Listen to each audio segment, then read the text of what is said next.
Então, Scott, parabéns pelo seu novo livro, Provoked. É um verdadeiro privilégio falar com você. Há tanta propaganda que nos é contada sobre nosso envolvimento no exterior, e é preciso alguém como você, que dedica tempo para pesquisar esses tópicos, escrevendo 1000 páginas sobre eles, e que realmente tem um conhecimento enciclopédico desses eventos e fatos, para contrabalançar essa propaganda. Então, muito obrigado por se juntar a mim. Absolutamente. Merat Reva Bergala de Portzeres. It's me turbing to me gastet. Há um grande esforço em andamento há bastante tempo para negar que a expansão da OTAN tenha desempenhado algum papel na invasão da Ucrânia por Putin em 2022, apesar do fato de que pessoas como Jack Matlock, George Kennan, John Mearsheimer, Stephen F. Cohen e inúmeros outros alertaram que a expansão da OTAN desencadearia tal reação da Rússia. Em vez disso, a mídia corporativa insiste em uma narrativa que é praticamente idêntica ao que está escrito no site da OTAN, que a expansão da OTAN nunca foi um problema, que nunca foram oferecidas garantias à Rússia contra isso, e que a verdadeira causa da guerra é porque Putin é um louco, uma figura semelhante a Hitler que deve ser detida a todo custo.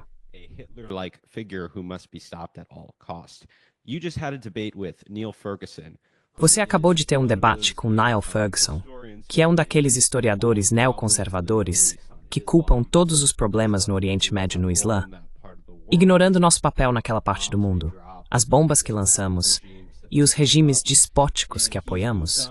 E ele passou de tentar explicar o Oriente Médio. Agora ele está tentando explicar a invasão da Ucrânia pela Rússia. E ele diz, mais uma vez, que não tem nada a ver com o Ocidente. As únicas motivações de Putin são porque ele é inerentemente mau e expansionista. E ele até disse que qualquer um que argumente, como você, que a expansão da OTAN teve um papel, está ecoando a propaganda de Putin.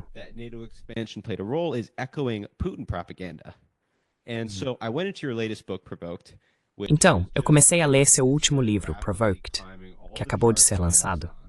Está subindo rapidamente em todas as paradas da Amazon, onde ao longo de 1000 páginas, você mostra de forma muito detalhada todas as evidências que revelam décadas de objeções de autoridades russas à expansão da OTAN, garantias de autoridades dos Estados Unidos de que os Estados Unidos não impediriam os interesses russos nem tirariam proveito do momento, e que as autoridades dos Estados Unidos enganaram conscientemente seus homólogos russos. Então, Scott, quão grande era a linha vermelha da expansão da OTAN, não apenas para Putin, mas para toda a elite de segurança nacional da Rússia ao longo de muitas décadas?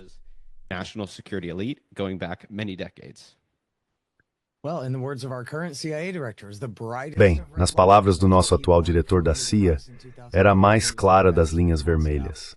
Foi o que ele alertou Condoleezza Rice em 2008, quando era embaixador em Moscou, dizendo que não deveríamos estar oferecendo esse tipo de meio plano de ação de adesão, uma promessa de começar a trazer a Ucrânia para a OTAN, que essa é a questão que absolutamente enlouquece o estabelecimento de política externa russa.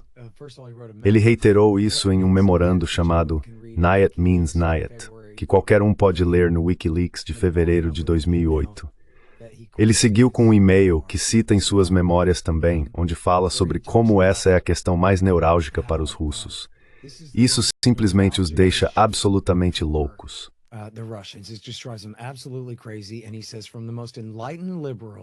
E ele diz que desde os liberais mais esclarecidos até os bárbaros mais retrógrados, nos recantos mais sombrios do Kremlin, todos concordam que esta é a pior coisa que você poderia fazer.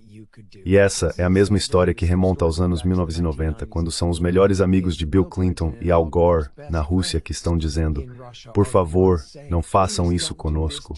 Arriscamos nossos pescoços prometendo que vocês eram legais o tempo todo.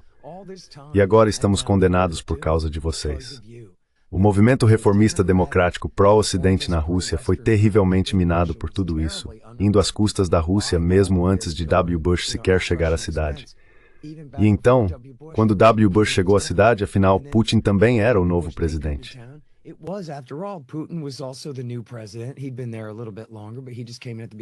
Ele esteve lá um pouco mais de tempo, mas acabou de chegar no início de 2000. W. Bush o segue no poder um ano depois. Então é um novo século, não apenas um novo milênio. Então, dentro de alguns meses, você tem o início da guerra contra o terrorismo, onde agora quaisquer problemas que temos com a Rússia, obviamente, tem que ficar em segundo plano em relação à guerra contra os bin Ladenistas. E assim, Putin teve uma chance real de tentar um recomeço com W. Bush. Bush disse famosamente: olhei nos olhos do homem e vi sua alma e vejo um homem bom. E as pessoas tentam criticá-lo por isso. Mas isso estava essencialmente refletindo a ofensiva de charme de Putin, que você sabe, vamos tentar novamente nos dar bem.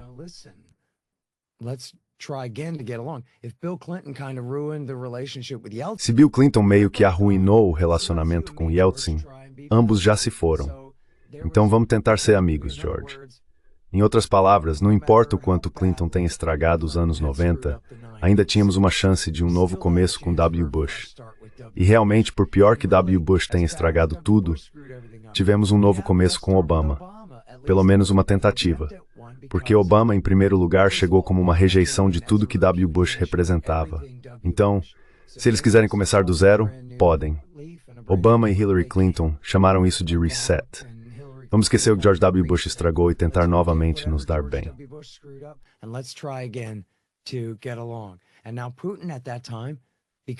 E agora Putin, naquela época, por causa da Constituição, obedeceu e renunciou para se tornar primeiro-ministro. Mas ele sabia que era realmente o poder por trás do trono.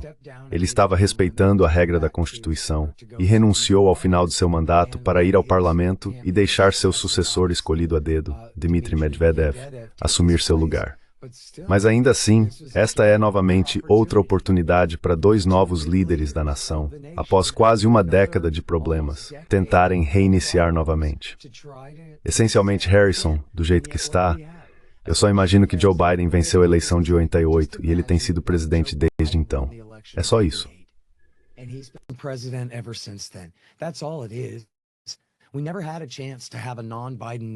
Nunca tivemos a chance de ter uma política externa não bideniana quando se trata da posição dos Estados Unidos contra a Rússia. Começou com um monte de confia em mim, cara, eles são legais e eles sabem que somos legais e vai ficar tudo bem.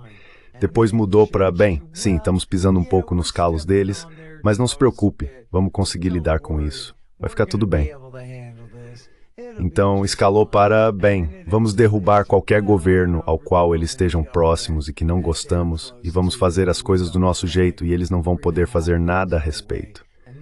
E então, adivinhe, eles são Hitler e eu sou Winston Churchill, salvando o mundo de sua agressão maligna.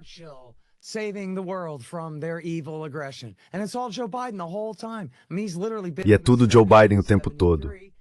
Quero dizer, ele literalmente está no Senado desde 73 e tem sido um defensor dessa posição desde que foi inventada, quando ainda eram os anos de W. Bush, antes de Bill Clinton chegar para piorar as coisas. Você sabe, os americanos sabiam, com o fim da Guerra Fria, que precisavam solidificar sua posição como a força militar dominante na Europa. Afinal, a América não está na Europa, a América está na América. Então, como fazer com que eles continuem a aceitar a dominação americana se o inimigo comunista soviético se foi, e não apenas se foi, mas se retirou completamente, não apenas das nações do Pacto de Varsóvia, mas até mesmo as chamadas repúblicas soviéticas foram libertadas?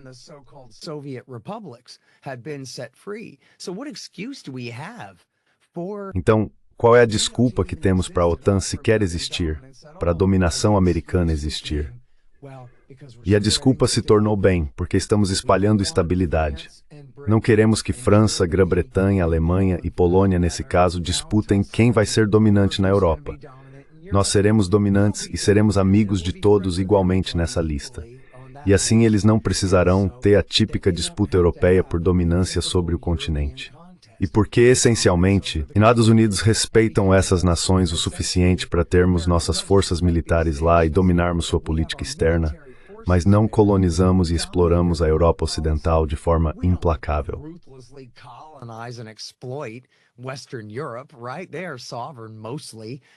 Certo. Eles são soberanos na maior parte, sabe? Por isso temos um acordo com eles. Não estamos ocupando a Alemanha com força bruta. Temos permissão para estar lá, sob vários compromissos. E então a teoria é que, em todo lugar que vamos, espalhamos paz. Em todo lugar que vamos, espalhamos estabilidade. Se quisermos trazer a Eslovênia, Hungria e Eslováquia para a nossa aliança, bem, isso significa que a Hungria tem que resolver qualquer disputa de fronteira com a Eslovênia e a Eslováquia primeiro. Se quiserem traçar a linha 10 milhas para cá ou 10 milhas para lá, terão que resolver isso antes de se juntarem à aliança.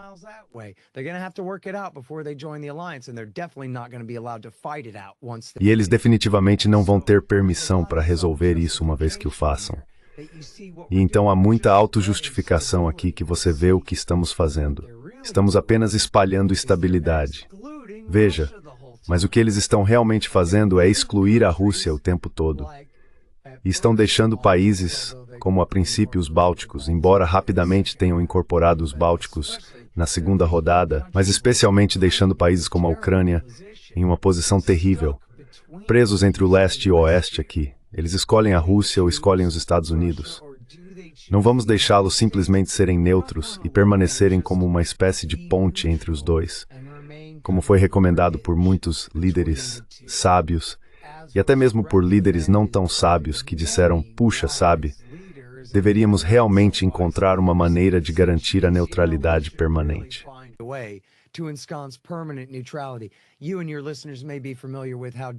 Você e seus ouvintes podem estar familiarizados com o fato de que durante a Guerra Fria original contra a União Soviética, Finlândia e Áustria mantiveram a neutralidade.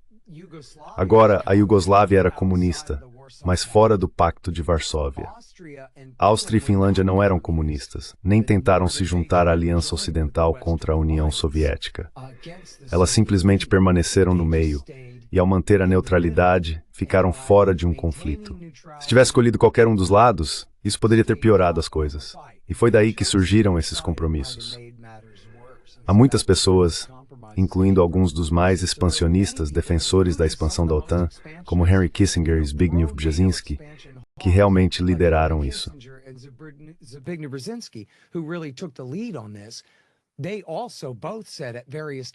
Eles também disseram em vários momentos que deveríamos incorporar permanentemente a neutralidade ucraniana e torná-la parte de sua Constituição, fazer parte do acordo com os Estados Unidos, fazer um arranjo com a Rússia para que entendam que não estamos buscando trazer a Ucrânia para a OTAN, porque sabemos o terrível problema que isso causará para eles.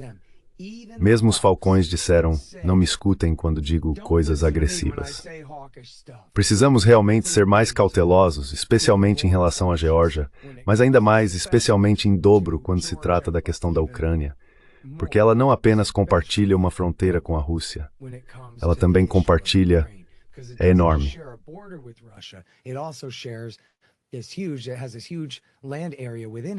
Possui uma enorme área de terra dentro dela que costumava pertencer à Rússia e também é estrategicamente importante, pois não só inclui a península da Crimeia, que abriga a base naval de Sevastopol, mas também garante acesso à água doce do rio Dnieper através de um canal artificial para a Crimeia. E assim, eles precisam controlar não apenas o Donbass no Extremo Oriente, mas também a chamada ponte terrestre Zaporóжье e Kherson, as províncias que levam do Donbass à Crimeia para proteger a água.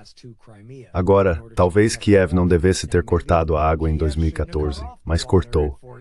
E isso deu aos russos um motivo extra para controlar não apenas as 2 províncias do Extremo Oriente, mas as 4 do Extremo Oriente e do Sul, que é onde eles já estão agora.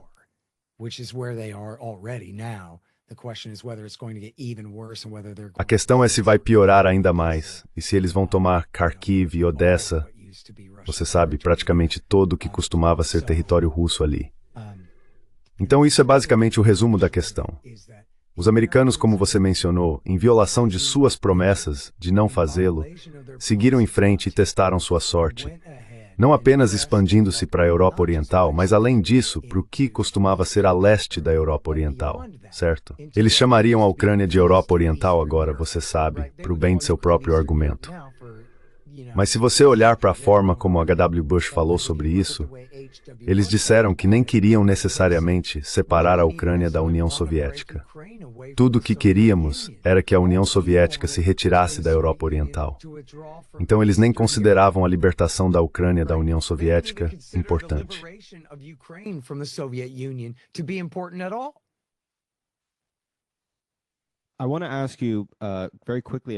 Quero te perguntar rapidamente sobre esse debate, porque há muitas pessoas que negam o engano americano por trás de tudo isso, as promessas que foram feitas, as garantias e todo o espírito daquele momento após o colapso da União Soviética. Então você poderia apenas... Podemos voltar e dar aos nossos ouvintes um pouco de contexto sobre o que realmente aconteceu lá. As garantias que foram feitas e como os oficiais dos Estados Unidos sabiam que estavam mentindo para seus colegas russos.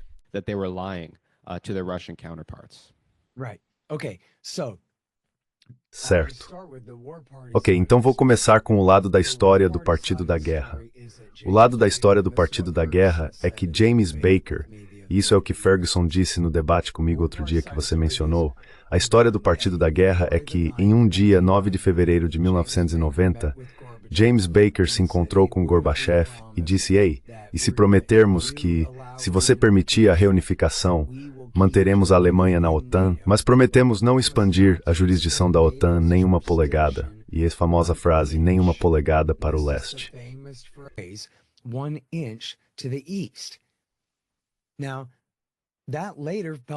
Agora, isso depois desmoronou, porque de fato não faz sentido à primeira vista.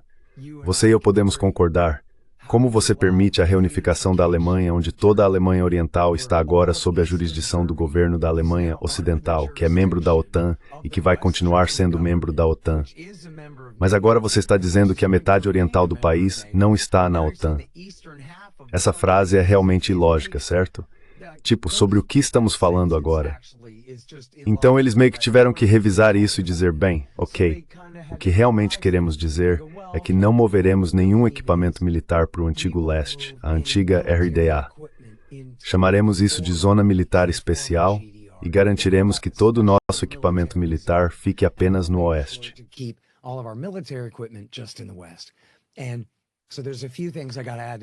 E há algumas coisas que preciso acrescentar a isso. Em primeiro lugar, não foi apenas aquela reunião em um único dia. Houve muitas reuniões antes e depois disso, começando com George H.W. Bush, o chefe, não o secretário de Estado, o presidente dos Estados Unidos, em Malta em 89, eu acho, dezembro, poderia ter sido novembro de 89, disse a Gorbachev, se você deixar esses países escolherem sair do Pacto de Varsóvia, não tiraremos proveito desse processo. Pronto, é isso. Ponto final. Você mencionou Jack Matlock. Ele foi o penúltimo embaixador na União Soviética. E ele me disse e escreveu sobre isso. Ele estava lá, ele viu isso. E ele pode te contar como a fonte autoritária, apenas o que estou citando.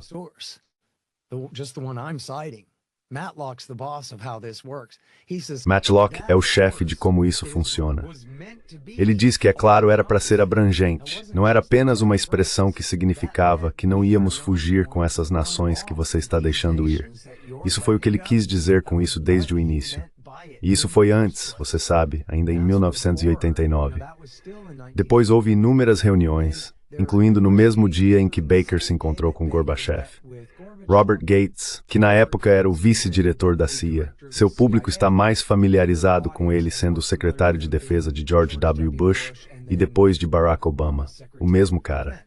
Ele se encontrou com o vice-chefe da KGB, ou na verdade o chefe da KGB, e fez a mesma oferta no mesmo dia, o que mostra que isso não era James Baker improvisando.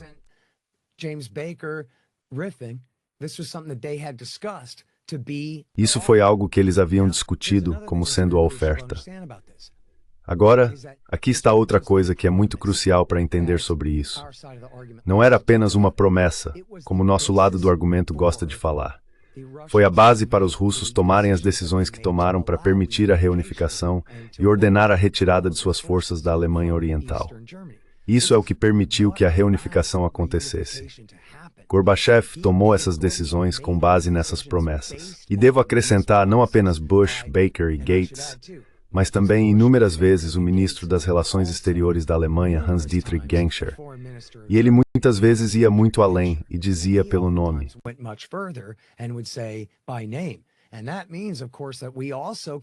E isso significa, é claro, que também não podemos ir para o leste e incorporar nações como Polônia, Hungria, ou a República Tcheca, ou os Estados Bálticos. Ele disse isso especificamente, e disse especificamente bem na frente de James Baker, em uma coletiva de imprensa, onde ele não o contradisse. E, em particular, temos os documentos onde Baker não o contradisse. Temos o ministro das Relações Exteriores britânico, Douglas Hurd, que serviu primeiro sob Thatcher e depois John Major, fazendo as mesmas promessas. Certo. E então também temos, e isso é o que é crucialmente importante aqui, temos o tratado final como negociado e assinado por todas as partes aqui. E isso é o que eles chamaram de 2+4.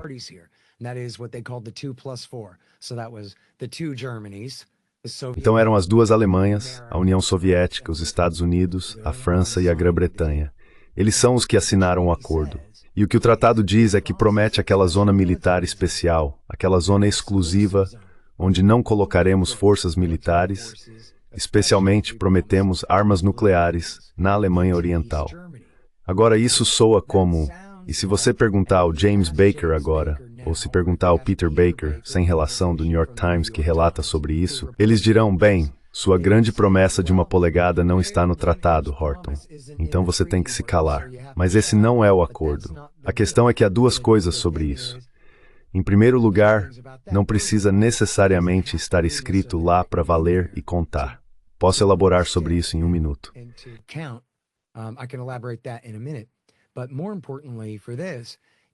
Mas mais importante, o fato de eles terem uma zona militar especial na Alemanha Oriental mostra, Harrison, que eles ainda estavam essencialmente tentando respeitar a promessa que haviam feito. Porque afinal, se todo mundo sabe que eles podem trazer a Polônia, os Estados Bálticos, a Hungria e a República Tcheca para a OTAN, ou naquele momento ainda a Tchecoslováquia, e se eles pudessem simplesmente trazer esses países diretamente para a OTAN sem problema e colocar suas forças militares nesses países, bem, então que diferença faria se eles os movessem para a Alemanha Oriental, se pudessem movê-los para a Polônia, certo? Então, em outras palavras, a promessa de não colocar forças militares na Alemanha Oriental estava essencialmente ainda respeitando a promessa de não expandir a OTAN em geral.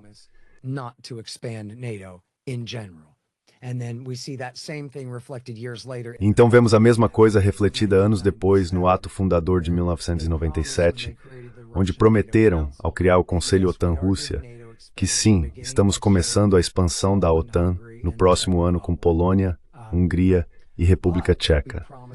Mas prometemos não mover equipamentos militares para nenhuma das novas nações da Europa Oriental. Então isso não foi baseado em uma nova demanda. Foi baseado no entendimento de longa data de que havíamos prometido não incorporar esses países à OTAN de forma alguma. Agora estamos dizendo, ok, estamos trazendo-os para a aliança no papel, mas não vamos construir novas bases militares permanentes e implantar nossas armas mais perto do seu país, o que acabaram violando essa promessa mais tarde também. Mas isso mostra sobre o que eles estavam falando naquela época.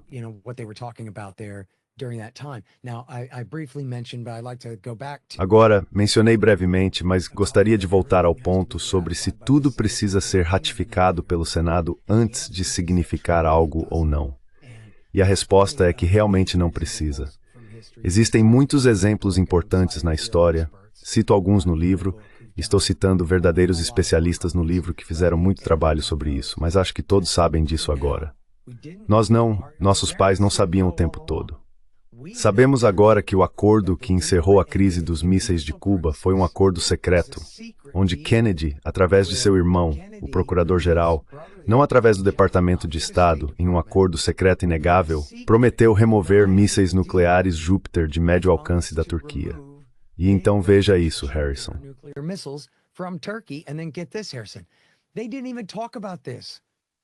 Eles nem sequer falaram sobre isso, mas consideraram implícito que se estão retirando os mísseis de médio alcance da Turquia, também vão removê-los da Itália, porque foram implantados juntos. seriam removidos juntos. Isso nem estava no acordo e nunca foi escrito no papel, foi apenas um aperto de mão. Quem sabe se eles realmente apertaram as mãos? Foi um acordo verbal entre Robert Kennedy e o governo turco. Acho que foi como um jornalista, sabe? Negociando em nome dos russos. Talvez tenham trazido um russo de verdade no último minuto para assinar a coisa. E também prometeram nunca mais invadir Cuba. Agora, os americanos quebram muitas promessas, mas nunca quebraram essas.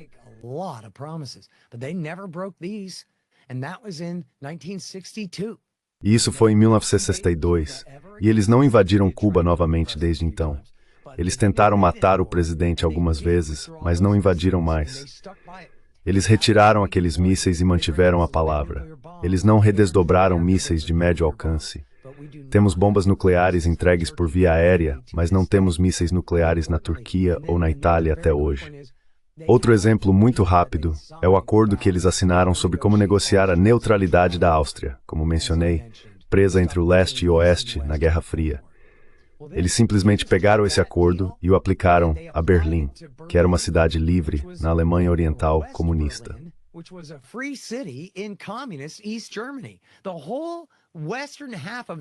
A metade ocidental daquela cidade foi ocupada e protegida pelos Estados Unidos e pela Grã-Bretanha, mas estava totalmente cercada pela Alemanha Oriental comunista. Que situação complicada. Como eles lidaram com isso? Com um aperto de mão, um toque de punhos e um acordo verbal de que o que faríamos seria basicamente aplicar o acordo que trabalhamos em relação a Viena, também a Berlim. E eles fazem isso o tempo todo. E novamente não era apenas uma promessa. Era baseado na promessa de não expandir a OTAN. E Gorbachev então concordou e disse, tudo bem, permitiremos a reunificação então. Portanto, não era apenas uma promessa. Era um acordo. Talvez não esteja selado em sangue, mas ainda é um aperto de mão simbólico, e isso conta. Ou não somos cavalheiros, ou o quê?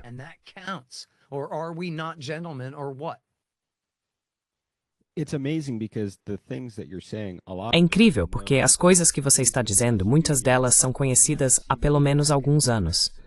E ainda assim, vi muitos acadêmicos especialmente negarem isso. Peter Baker, obviamente, que você mencionou como exemplo, em janeiro de 2022, escreveu um artigo no The New York Times negando completamente que esse acordo foi feito. E o ponto sobre isso ser um acordo informal e a importância dos acordos informais na diplomacia da Guerra Fria é destacado por muitas pessoas, incluindo, se você olhar suas notas de rodapé, Mary Surratt, Joshua Shifrinson, de Harvard, e muitos desses fatos que você está dizendo. Nenhum deles vem de fontes russas. Eles vêm de fontes acadêmicas e dos arquivos de segurança nacional e das pessoas que mencionei. E ainda assim, é rotulado como desinformação pró-Putin. Por que você acha que é assim? Porque há tanto esforço para não se envolver com nada do que você está dizendo e simplesmente rejeitá-lo como propaganda.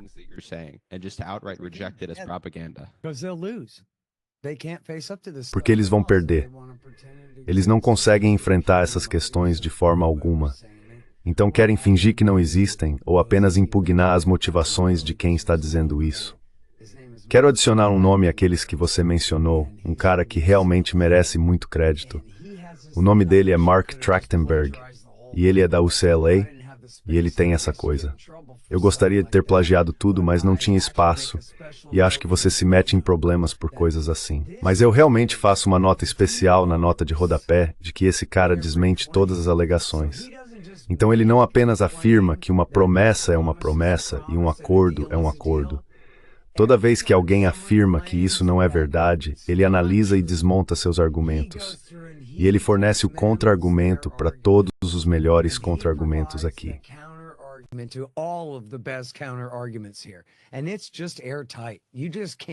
E é simplesmente incontestável. Você simplesmente não consegue vencer o que esse cara argumenta, não importa o quê. Traga seu lança-chamas. Você não consegue tocar nisso. Ele está correto. E todo mundo, o melhor que você poderia fazer, se for honesto, é fazer como W. Bush disse, quando foi pego uma gravação pelos brincalhões russos no YouTube. Os brincalhões do YouTube. Eles enganaram W. Bush, e eles dizem, você tem James Baker prometendo não expandir a OTAN, mas você fez isso de qualquer maneira. Fingindo, acho que estavam fingindo ser Poroshenko na época. E Bush diz, bem, você sabe, Baker era o secretário de Estado do meu pai, e isso foi há muito tempo. E isso é tudo que ele tem. Esse é o único argumento dele para eu posso quebrar qualquer acordo que eu quiser. Ei, Bill Clinton fez isso antes de eu chegar aqui, então posso fazer o que eu quiser.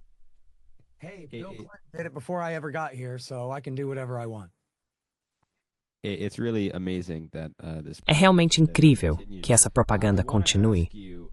Quero te perguntar sobre uma questão histórica no seu livro. Você aponta muitos críticos dentro do establishment de DC sobre a expansão da OTAN. E há muitos. Por que ninguém os ouviu? Por que os neocons venceram?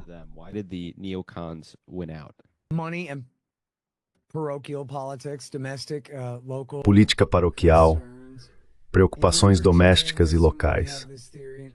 No libertarianismo, temos essa teoria e eu realmente preciso ler 1 ou 2 livros sobre isso porque continuo mencionando.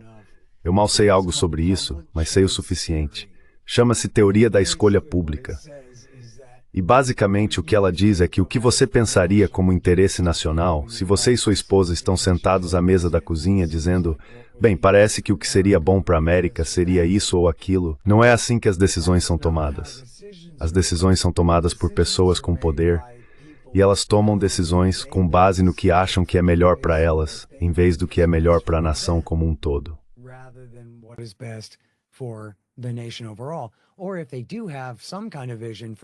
Ou se eles têm algum tipo de visão para o interesse nacional, ainda precisa ser muito temperada por seus próprios interesses individuais. Afinal, Harrison, não podemos fazer a coisa certa se perdermos a próxima eleição. Então esse é o pensamento que entra nisso, certo? Como todo mundo está familiarizado, junte-se ao sistema, venda-se para ele. Como você muda isso por dentro? Você não pode. Isso muda você. Esse tipo de argumento, certo? É o que acontece. Então, Clinton, e eles estão lá, e alguns dos seus caras realmente querem ir devagar com isso, estão realmente relutantes em fazê-lo. No entanto, na Lockheed, eles estão gastando uma tonelada de dinheiro fazendo lobby com os governos da Europa Oriental. Ei, você poderia ter um exército novinho em folha. Nós compramos para você, novos caças e todas essas coisas.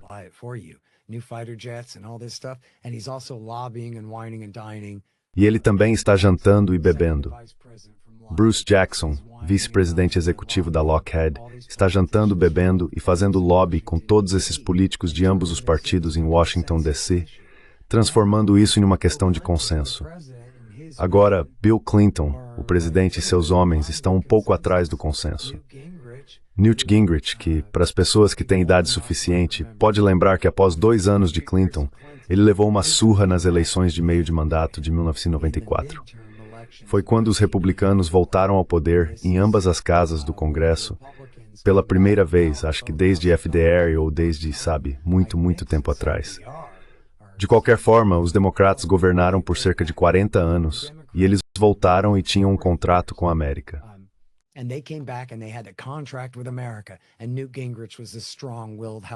E Newt Gingrich era um presidente da Câmara, determinado que ia promover essa agenda. E parte desse contrato com a América era a expansão da OTAN. Temos que proteger todos os nossos amigos da Europa Oriental e todas essas coisas. Então, em um nível político básico, os republicanos estavam chamando os democratas de fracos, certo? Então você também tem que restringir isso. Literalmente, você tem votos poloneses que estão em disputa em Illinois e na Pensilvânia. E isso pode muito bem ser a diferença no colégio eleitoral, se os estados vão para o seu lado ou para o outro. Newt Gingrich está dizendo, quero proteger a Polônia. E Bill Clinton, eu acho, não se importa muito com os poloneses. Bill Clinton, I guess, doesn't care about the Poles very much, and Polish Americans, it's not like that's their E os polono-americanos, não é como se isso fosse a questão número 1 para eles, mas isso os atraiu. Havia um grupo de pressão polono-americano, um grupo do Congresso, e eu não sei quem o financiou originalmente. Poderia ter sido um cara honesto com uma opinião, mas eles foram muito inteligentes e buscaram empresários polono-americanos do meio-oeste, pessoas com influência. Esqueça uma campanha de relações públicas para as massas. Precisamos fazer com que pessoas com interesses especiais digam, olha, eu sou o cara da empresa de manufatura local e sempre doei para você, deputado. Eu realmente gostaria que você apoiasse essa causa. E eles pressionaram muito para fazer isso.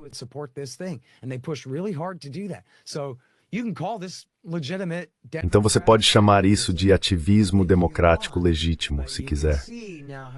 Mas você pode ver agora como estamos falando de uma conversa muito restrita, uma roda barulhenta que está recebendo atenção às custas do que provavelmente é o interesse nacional do restante do povo americano, que pode ter pensado, como em Terminator 2, como estamos entrando em uma guerra nuclear com os russos.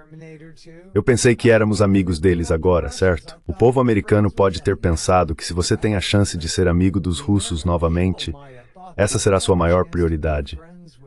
Você não quer deixar Varsóvia se interpor entre você e Moscou. Varsóvia é ótima e tudo mais. Gostamos da Polônia e tudo mais.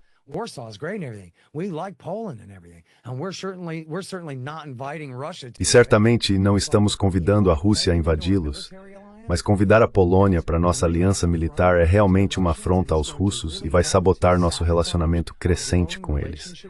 Isso é loucura de uma perspectiva ampla e de longo prazo. E de fato, sabe, acho que é uma desvantagem eu ser tão libertário e adorar citar Ron Paul, que é brilhante e está certo sobre tudo.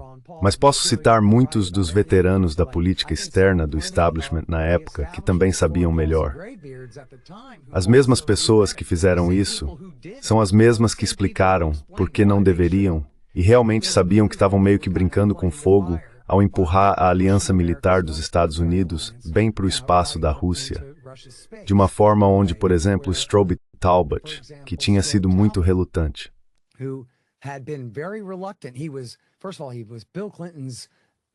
Primeiramente, ele foi colega de quarto de Bill Clinton em Oxford quando eram bolsistas Rhodes. Depois foi acadêmico e colunista de opinião da Time Magazine por muito tempo, escrevendo sobre questões da Rússia e, essencialmente, a favor da detente e de se dar bem com a União Soviética. Em seguida, tornou-se o braço direito de Bill Clinton em todas as questões relacionadas à Rússia quando entrou para o governo em 93. Originalmente, ele era um enviado especial. Era um título um pouco complicado, mas ele era essencialmente um enviado especial para os antigos Stopse, incluindo a Rússia. Mais tarde, tornou-se subsecretário de Estado para algo.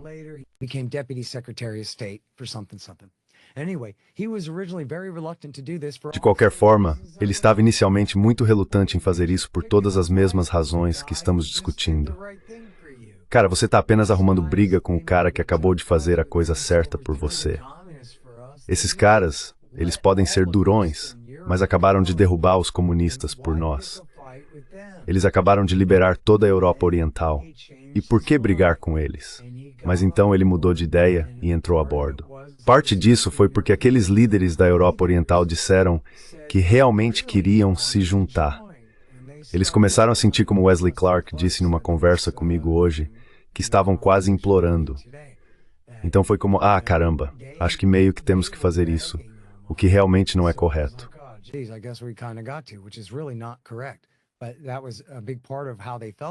Mas isso era uma grande parte de como eles se sentiam sobre isso. Mas então aqui está a piada sobre Strobe Talbot. Em 2017 ou 2018, há um repórter da New York Times Magazine chamado Keith Gessen, que foi e encontrou Strobe Talbot.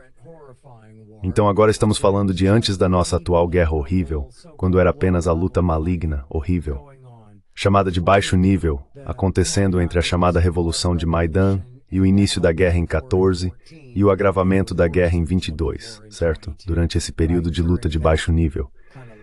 E Keith Gessen vai em entrevista a Strobe Talbot, e ele diz, Strobe Talbot, cara, alguma reconsideração sobre a expansão da OTAN e a política de enfrentar a Rússia assim, e aonde isso levou?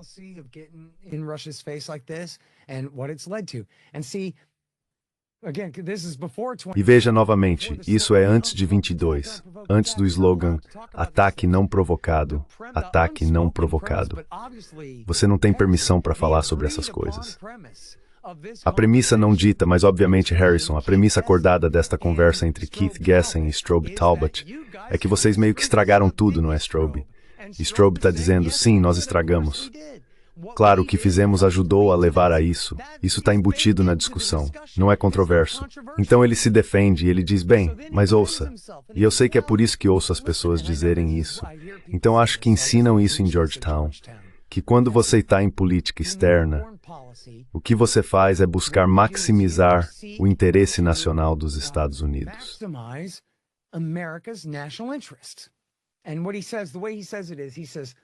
E o que ele diz, da maneira como ele diz, é que se sua política for qualquer coisa além do seguinte, você estará fora do poder, e não será a sua política por muito mais tempo de qualquer maneira. E isso é, quando você está no poder, você faz o que pode em favor do interesse nacional. Mas então Strobe Talbot reflete consigo mesmo. Não sei se Keith Gessen o cutucou com um graveto ou o que aconteceu, mas então ele diz para si mesmo, ele acrescenta, sabe, deveríamos ter tido em mente uma espécie de conceito mais elevado e sábio do nosso interesse nacional em vez do mais imediato que buscamos.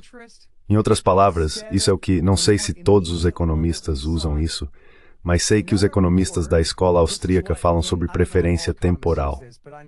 Certo.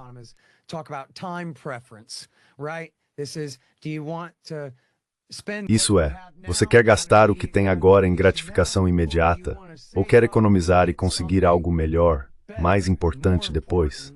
Talvez até investir em fazer algo mais e melhor depois com suas economias, em vez de ceder à gratificação imediata. Gratificação imediata, chamamos isso de ter uma alta preferência temporal, certo? Vamos apenas sair para o clube de strip e gastar todo o dinheiro em cocaína, prostitutas e diversão. E então ter uma baixa preferência temporal é, na verdade, estou economizando para que em 15 anos eu possa abrir meu próprio negócio com meu tio Bob, certo? Então, sobre o que Strobe Talbot está falando? Ele tem uma alta preferência temporal.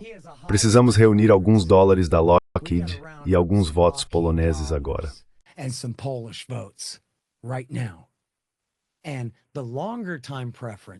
E quanto maior a preferência temporal, mais elevada e sábia é a concepção do interesse nacional dos Estados Unidos.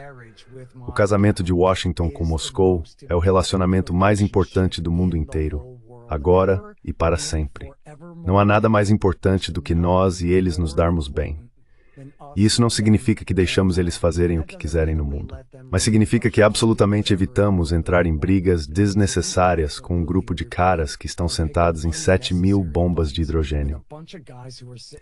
E então, assim como você mencionou George Kennan, quando George Kennan, que era considerado o sábio mais respeitado da época, ajudou a inaugurar a Primeira Guerra Fria com seu longo telegrama e seu artigo Fontes da Conduta Soviética para Foreign Affairs.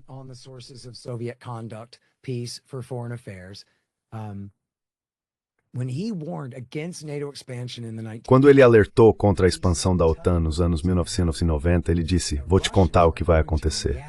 Os russos vão reagir contra isso. E então todas as pessoas que agora estão nos dizendo, não se preocupe, eles não vão então dizer, veja, é assim que os russos são. E é por isso que temos que fazer isso, para nos defender deles. E então ele diz, mas isso simplesmente não está certo. E eu digo, Kennan vence, porque ele disse isso em 1997. E assim estamos apenas vivendo sua profecia sendo cumprida pelos homens que se recusam a ouvi-lo. E o que mais você pode dizer?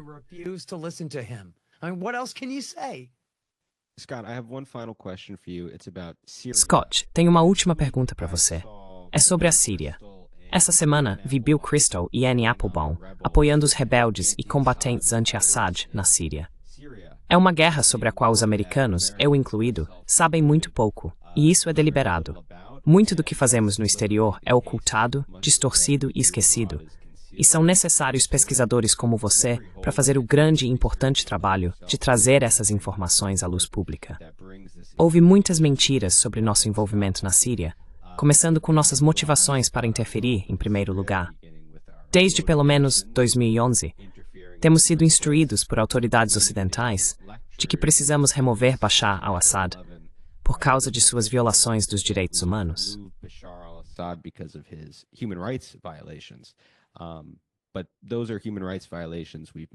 Mas essas são violações dos direitos humanos com as quais nunca realmente tivemos um problema.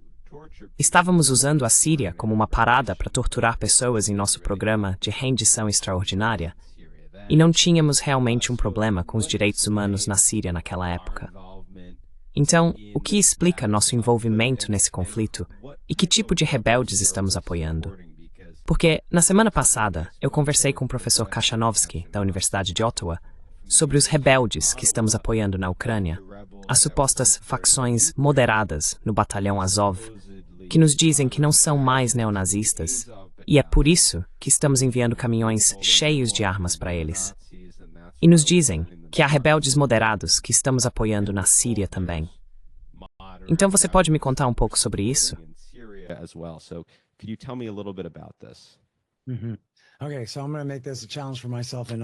Ok, então vou fazer disso um desafio para mim e vou tentar voltar no tempo, mas também acelerar.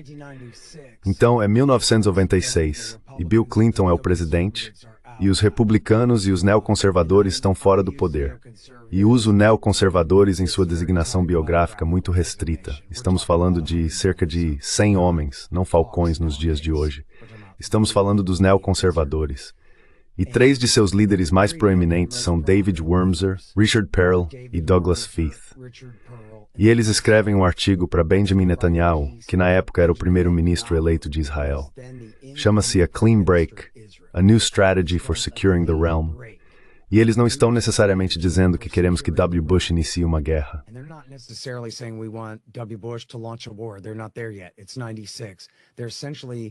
Eles ainda não chegaram lá, é 96. Eles estão essencialmente encorajando Netanyahu a encontrar uma maneira de derrubar Hussein. Mas o pensamento ainda é o mesmo, levando ao lançamento da Guerra do Iraque II, sob a influência desses mesmos homens no governo de W. Bush, você sabe, 6 anos depois. Então aqui está o pensamento. Ok, é assim, se nos livrarmos de Saddam Hussein no Iraque, que é o secular sunita Saddam Hussein, se nos livrarmos dele, isso dará poder à supermaioria xiita. Mas não se preocupe. Teremos o primo do rei da Jordânia, que é sunita, mas ele é um hashemita. E nosso amigo exilado iraquiano nos promete que desde que ele possa alegar ser descendente do profeta, os xiitas o obedecerão como os escravos mais obedientes.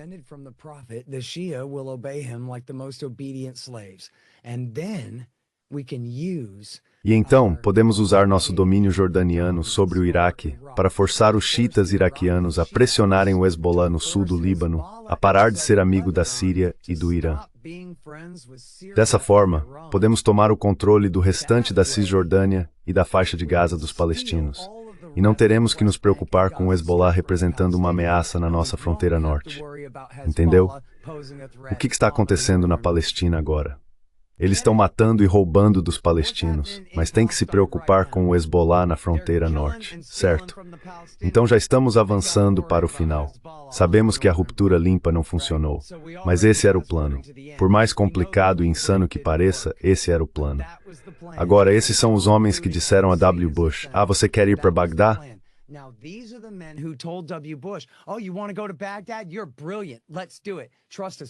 Você é brilhante. Vamos fazer isso. Confie em nós. Planejamos tudo. Vai funcionar. Temos Paul Wolfowitz. Ele é o cara mais inteligente em DC. Ele diz que isso vai ser perfeito porque vai empoderar os xiitas iraquianos. Mas vamos ter domínio sobre os xiitas iraquianos. E mesmo que o primo do rei da Jordânia tenha morrido, não importa.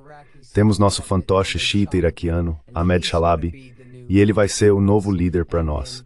E então vamos alcançar todos esses mesmos objetivos. E vamos até construir um oleoduto para a Haifa para que os israelenses possam economizar alguns centavos por barril de petróleo.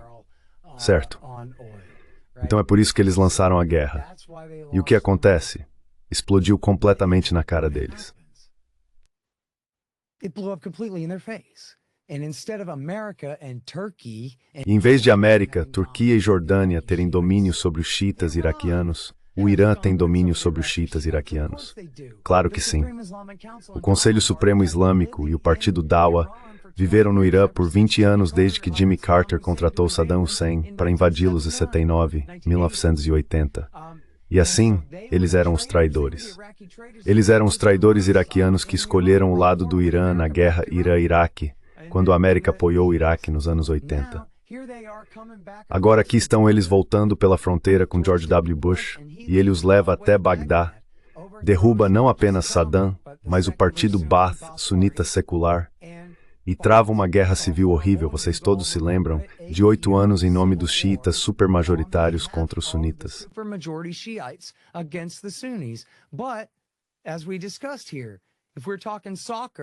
Mas como discutimos aqui, se estamos falando de futebol, isso é um gol contra. Não que o Irã tenha derrubado nossas torres. O Irã e os xiitas não fizeram isso. O Irã e seus amigos no Hezbollah e na Síria não tiveram nada a ver com isso. Foram os Bin Ladenistas, que são considerados a ponta mais radical do islamismo sunita no mundo, e no islamismo wahhabita e salafista, a vanguarda do jihadismo sunita revolucionário, o que os coloca absolutamente em desacordo com o Irã. E foram esses caras que derrubaram nossas torres, não o Hezbollah e não o Ayatollah. Mas o que acontece é que os neoconservadores de W. Bush percebem no meio da guerra que estragaram tudo e fortaleceram o Irã, Israel e os rivais estratégicos da América e da Arábia Saudita na região.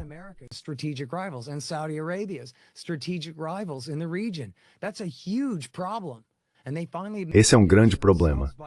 E eles finalmente admitiram isso para si mesmos em 5/6 e lançaram o que é chamado de redirecionamento.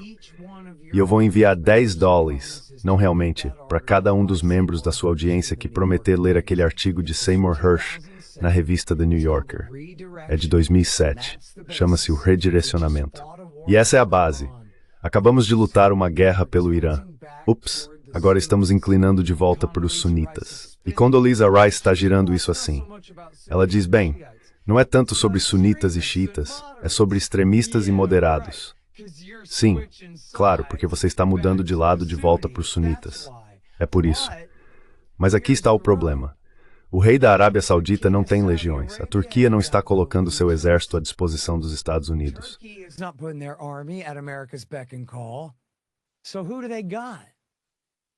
Então quem eles têm? Homens-bomba bin ladenistas, decapitadores e maníacos. Então o que Obama faz? A primeira coisa que ele faz quase é tomar o lado deles na guerra na Líbia. E então que não era tanto sobre os xiitas, mas era apenas sobre o que os sauditas queriam. E eles foram em frente e fizeram isso por ele, e foi fácil o suficiente. Mas depois, eles foram para a Síria. Agora estamos de volta a David Wurmser e os neoconservadores e o plano de ruptura limpa. A Síria é a ponte, o que eles chamam de ponte terrestre. Eles são a pedra angular, esse era o termo de David Wurmser naquela época. Eles são a pedra angular no arco do poder iraniano. Imagine o Oriente Médio na sua cabeça. Irã, Síria, Hezbollah. Agora a América acabou de adicionar o Iraque a esse lado da história.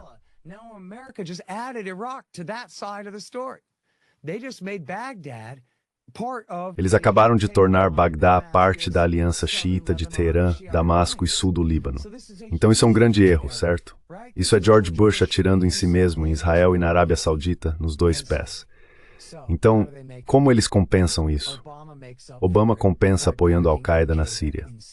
Agora, na Guerra do Iraque II, 4.000 dos 4.500 americanos que morreram lutando contra a insurgência de base sunita, a pior parte da qual era a Al-Qaeda no Iraque, os seguidores de Bin Laden. Bem, Obama ficou do lado deles.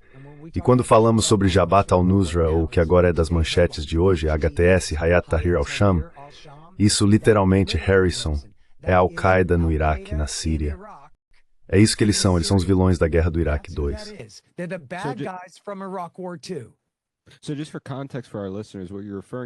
Então, só para contextualizar nossos ouvintes, o que você está se referindo é o programa Timber Sycamore. Esse programa de $1 bilhão. Trabalhamos com os sauditas para treinar e financiar esses grupos rebeldes. Deus sabe quem eles eram ou que tipos de facções extremas estavam envolvidas ali. Você pode nos contar mais sobre isso? Quem eram esses grupos que estávamos apoiando? Claro.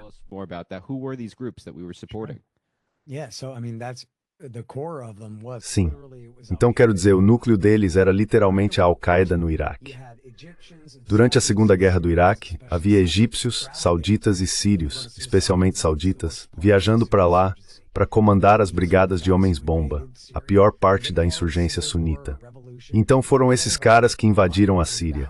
Chamam de guerra civil ou revolução, mas você está falando de centenas ou milhares de chechenos, kosovares, albaneses, líbios e pessoas de toda a região vindo para invadir o país e apoiar a insurgência. Ayman al-Zawahiri, o líder da Al-Qaeda, endossou a revolução e encorajou as pessoas a irem lutar contra Assad.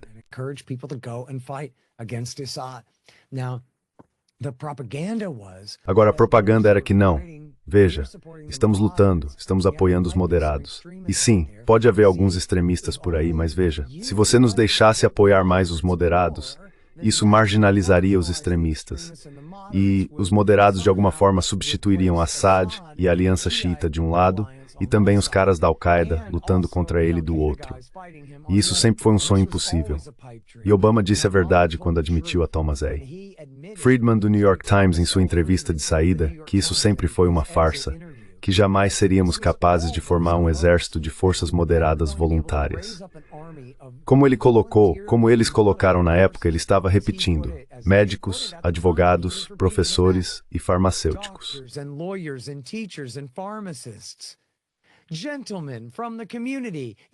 Senhores da comunidade, vocês sabem, como os Minutemen na Revolução Americana, que vão enfrentar todos os caras maus. Eles não existem. Eles não existem. E então, quando dizemos que é o FSA, o que isso realmente significa? Significa realmente que esses são os caras que coletam o dinheiro e as armas dos ocidentais para dar aos caras da Al-Qaeda que não se importam de morrer na guerra. E nós sabíamos disso o tempo todo. Para aqueles de nós que são críticos e cobrem essa história, sabíamos disso em 2011, 2012 e 2013. O Timber Sycamore realmente não começou até 2013. Mas o verdadeiro apoio encoberto para a guerra começou no início de 2011. E sabíamos o tempo todo o que eles estavam fazendo. E sabíamos o tempo todo que eles não têm um exército de soldados profissionais que, tipo, ou algo assim.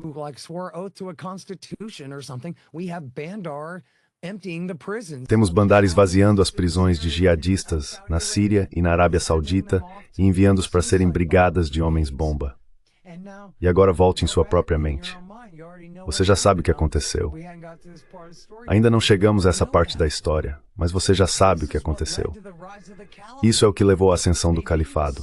Eles não saquearam Damasco, eles saquearam Mosul, eles não foram para o oeste, eles foram para o leste. Eles consolidaram um Estado-nação em todo o leste da Síria e oeste do Iraque, a partir de 2013, no leste da Síria.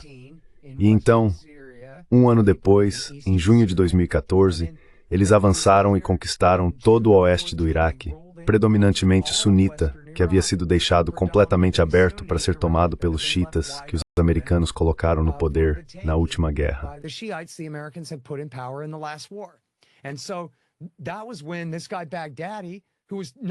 E foi então que esse cara Baghdadi, que não passava de um clone de Zarqawi ou Bin Laden, subiu lá como Mussolini.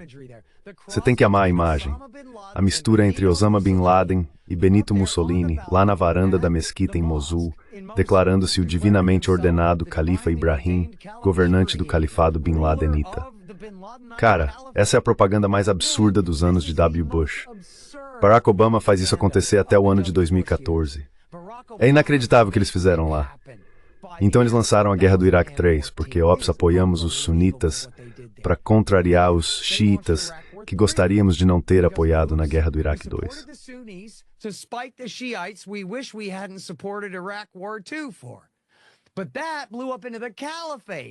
Mas isso se transformou no califado. Bin Laden lá em cima, basicamente o ditador de uma nação. Não podemos permitir isso. Então lançamos a Guerra do Iraque 3 em aliança com os mesmos xiitas iraquianos que gostaríamos de não ter apoiado da última vez e com a ajuda literalmente da Força Quds iraniana para ajudar a liderar a guerra contra o califado do ISIS, o Estado Islâmico, no terreno. E nós temos, e eu cubro isso no meu último livro, Enough Already, onde na cidade natal de Saddam Hussein, Tikrit, você literalmente tem a Força Quds, os principais caras das operações especiais iranianas, liderando forças iraquianas no terreno, com os americanos fornecendo cobertura aérea para destruir o Estado Islâmico.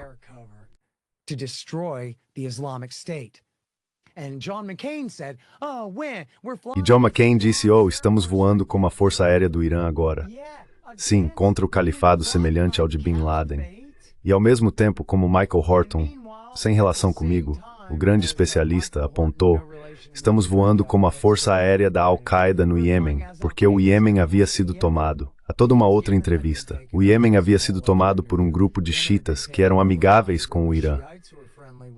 E então a América tomou o lado da Arábia Saudita e dos Emirados Árabes Unidos, e numa guerra que também estava do lado da AQAP, do lado da Al-Qaeda na Península Arábica, contra seus inimigos, os Houthis xiitas lá, e lutou essa guerra por 8 anos. E agora contando. Agora estamos de volta fazendo isso de novo. E então a questão é que John McCain estava certo.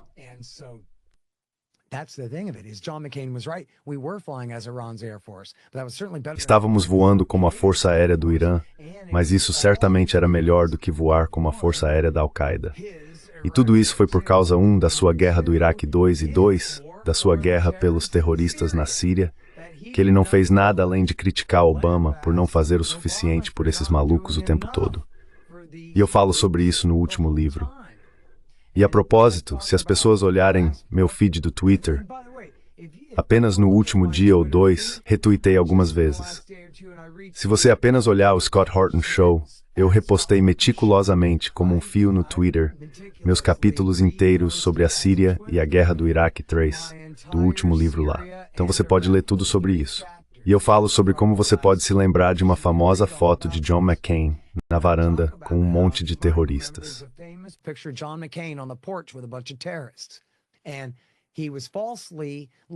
E ele foi falsamente rotulado por algumas pessoas na internet como tendo se encontrado literalmente com Bagdadi, o chefe do Estado Islâmico. Mas não era ele. E eu não sei mais o nome do cara, mas eu sabia. Você pode descobrir através do jornalismo real os nomes de todos os homens naquela varanda naquele dia. Nenhum deles era Bagdadi. Eles não eram os líderes do ISIS. Isso foi exagerado. Mas e daí? Isso não importa porque adivinhe quem eles eram. Eles eram a Brigada da Tempestade do Norte. E um mês antes de se encontrarem com John McCain, eles disseram à revista Time que eram veteranos orgulhosos da Guerra do Iraque 2, onde lutaram contra os americanos ao lado da insurgência sunita, um mês antes de ele ir e se encontrar com eles. E então ele foi e se encontrou com eles.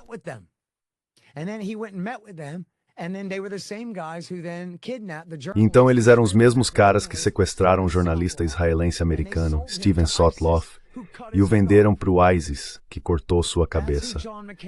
É com essas pessoas que John McCain estava se aproximando.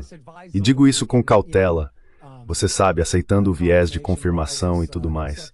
Você pode até ler sobre isso no Daily Beast, onde eles adoram a Al-Qaeda na Síria e são muito relutantes em informar tragicamente que sim, de fato, seus amigos na Brigada da Tempestade do Norte venderam esse jornalista para o ISIS, que o decapitou. Amigos de John McCain. E eles também já tinham sido registrados por terem sequestrado peregrinos xiitas do Líbano e os assassinado.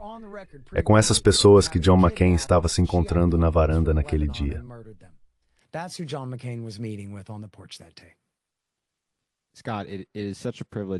Scott, é um privilégio poder falar com você. Você tem tanto conhecimento sobre todos esses tópicos. E considerando que há tanta propaganda e a verdade sobre nosso envolvimento no exterior está sempre oculta, você é uma voz muito necessária quando se trata desses assuntos. Então eu agradeço por passar esse tempo comigo. Absolutamente. Muito obrigado por me receber.